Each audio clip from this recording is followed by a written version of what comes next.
So the story of the Three Sisters garden is like this. There's Corn Sister, Bean Sister, and Squash Sister. And Corn Sister is very tall and lean, and sometimes she gets blown over in the wind.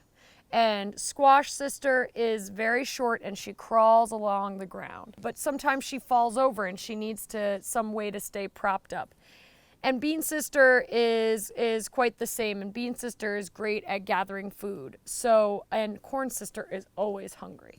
So Corn Sister says to Bean Sister, if you feed me, I will let you climb up my stalk and stay sturdy and straight up. And Bean Sister says, good deal, that sounds great. I will feed you in exchange for letting me grow up and stay tall and become taller by growing up your stalk. And then Squash Sister knows that Corn Sister gets a sunburn on her base. So the Squash Sister sits along the base of Corn Sister so that she keeps the ground shaded. She keeps the weeds out and the sunburn off the base of the corn plant. And so Bean Sister is feeding the squash and corn.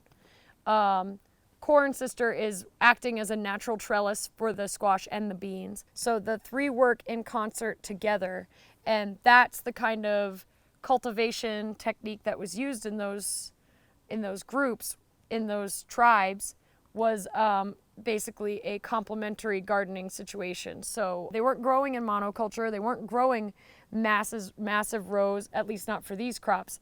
They were growing them together so that they could harness each crop's unique strengths and weaknesses and make them work together to grow a better crop.